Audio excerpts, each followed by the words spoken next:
खातिर कर दी। पता नहीं ईश्वर मुझे इसका क्या दंड देंगे। कमला प्रसाद ने कहा, ईश्वर दंड नहीं देंगे पूर्णा, यह उन्हीं की आज्ञा है। तुम उनकी चिंता ना करो। खड़ी क्यों हो, अभी तो बहुत रात है। क्या अभी से भाग जाने का इरादा है? पूर्णा ने द्वार के पास जाकर कहा, अब जाने दो बाबूजी, क्यों मेरा जीवन भ्रष्ट करना चाहते हो? तुम्हें तो कोई कुछ कहेगा नहीं, पर मेरी तो शामत ही आ जाएगी। पूर्णा और कमला प्रसाद के बीच बहुत सारी बातें हुई और फिर पूर्णा चली गई।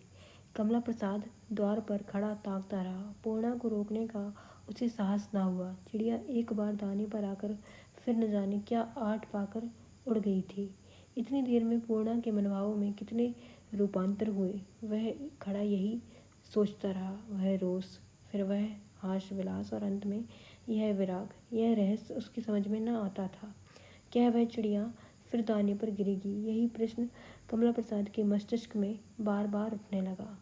आदर्श हिंदू बालिका की भांति प्रेमा पति के घर आकर पति की हो गई थी। अब अमृत राय उसके लिए केवल एक स्वप्न की भांति थे जो उसने कभी देखा था। वह गृहकार में बड़ी कुशल थी। सारा दिन घर का कोई ना कोई काम करती रहती थी। दाननाथ को सजावट का सामान खरीदने का शौक था। वह अपने घर को साफ सुथरा सजा हुआ देखना चाहते थे, लेकिन इसके लिए जिस संयम और श्रम की जरूरत है वह उसमें ना था। कोई चीज़ ठिकाने में रखना उन्हें ना आता था। ऐनक स्नान की कमरे में ताक पर रख दी तो उसकी याद उस वक्त आती जब कॉलेज में उसकी ज़रूरत पड़ती थी। खाने पीने सोने जागने का कोई नियम ना था। कभी कोई अच्छी पुस्तक मिल गई तो सारी रात जागते रहे, कभी सरेआम से सो रहे तो खाने पीने की शुद्ध न रही। आय व्यय की व्यवस्था न थी। जब तक हाथ में रुपए थे बेरोक टोक खर्च किए जाते, बिना ज़रूरत की चीज़ें आया करती। रुपए खर्च हो जाने पर लकड़ी और तेल में किफ़ायत करनी पड़ती थी। तब वह अपनी वृद्ध माता पर झुंझलाते, पर माता का कोई दोष न था। उनका बस चलता तो अब तक दाननाथ 4 पैसे के आदमी हो गए होते। वह पैसे का काम ढीले में निकालना चाहती थी। कोई मेहरी कोई कहार उनके यहाँ टिकने ना पाता था। उन्हें अपने हाथों काम करने में शायद आनंद आता था। यह गरीब माता पिता की बेटी थी। दाननाथ के पिता भी मामूली आदमी थे और फिर जिए भी बहुत कम। माता ने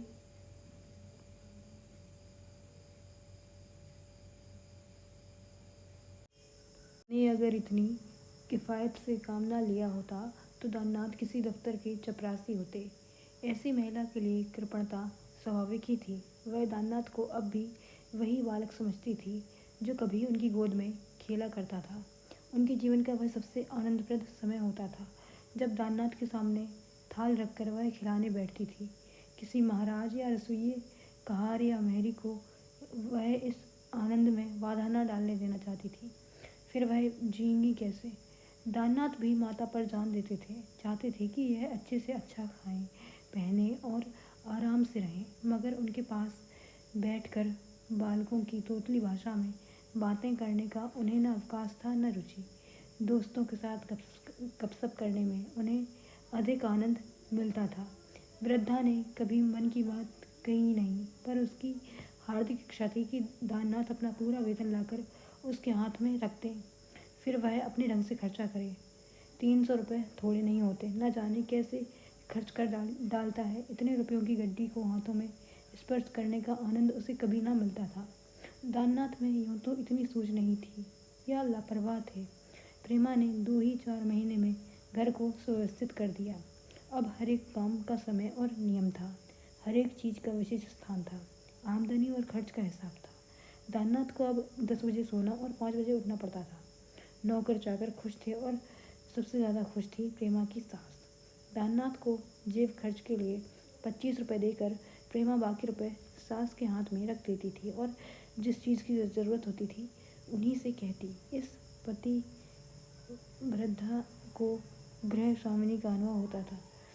यद्यपि शुरू महीने में वह कहने लगती थी, अब रुपए नहीं रहे, खर्च हो गए, क्या मैं रुपया हो जाऊं? लेकिन प्रेमा के पास तो पाई पाई का हिसाब रहता था।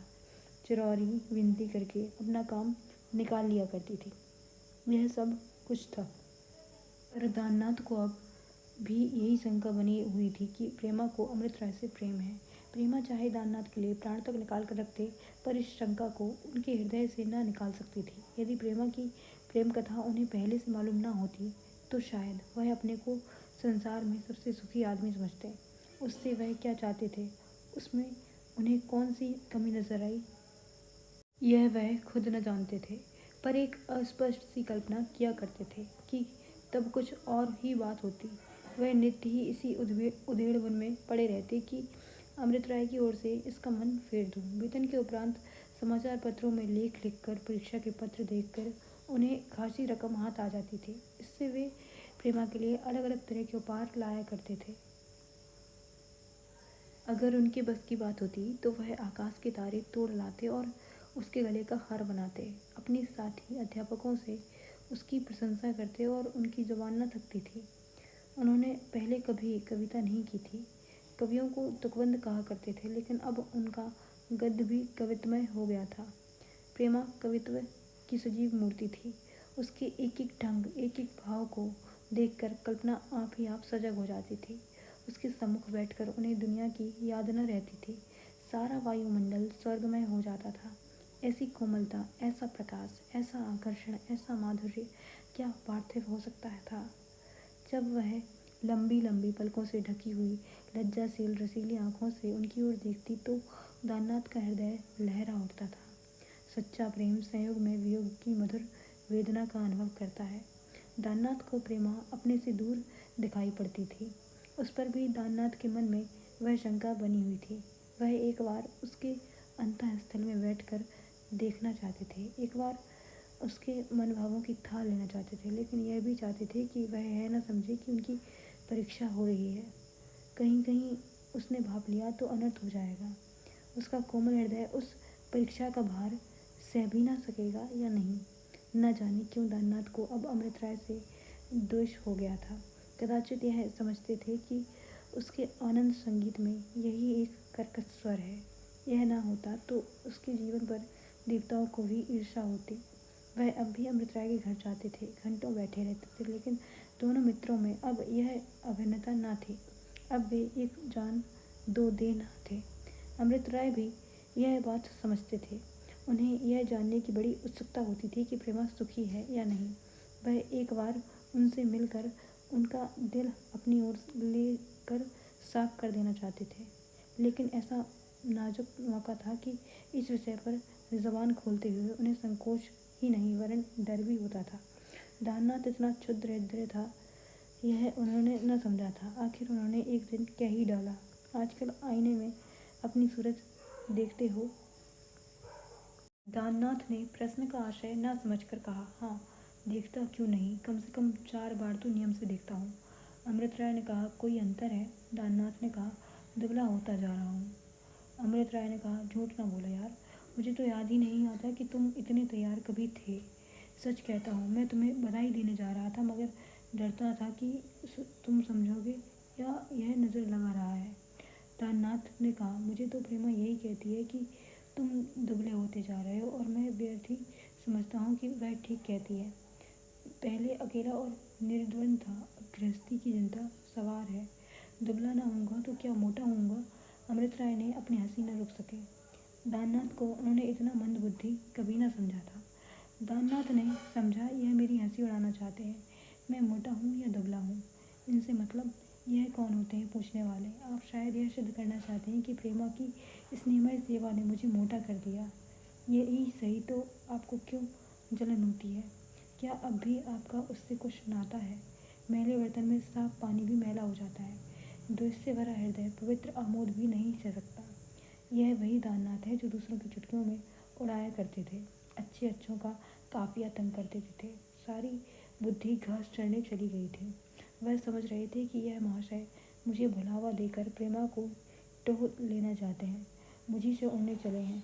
अभी कुछ दिन पढ़ो, तब मेरे मुँह आना। बोले, तुम हंसे क्यों? क्या मैंने हंसी की बात कही है? अमृत राय ने कहा, नहीं भाई, मैं तुम्हारे ऊपर नहीं हंसा। हंसा इस बात पर कि तुमने अपनी आंखों और बुद्धि से काम लेना छोड़ दिया है।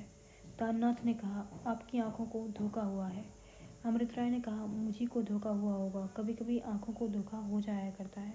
मगर तुम यूं ही दुर्बल होते चले गए तो बड़ी मुसीबत का सामना होगा। किसी डॉक्टर को दिखाइए।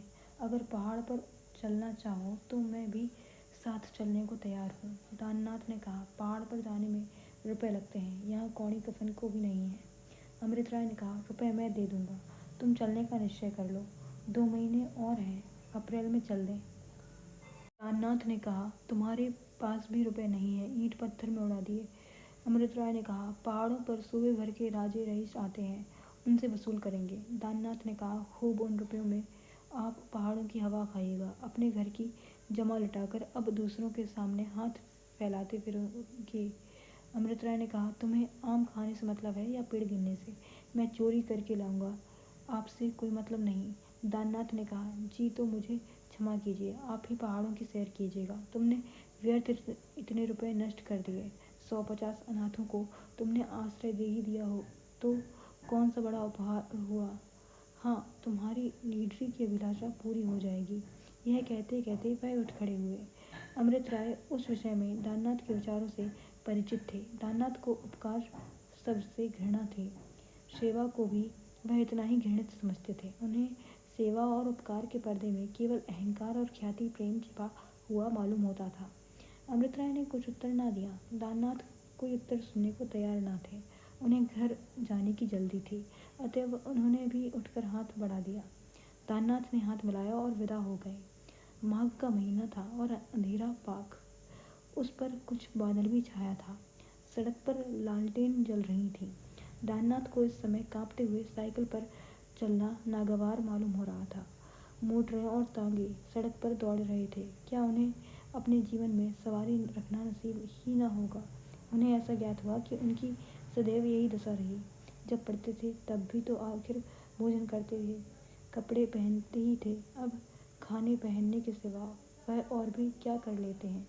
कौन सी जायदाद खरीद ली, कौन सा विलास का सामान जमा कर लिया और उस पर आप फरमाते हैं, तुम तैयार हो गए हो, बाप की कमाई है, मज़े से उड़ाते हैं। नहीं तो आटे दाल का भाव मालूम हो जाता।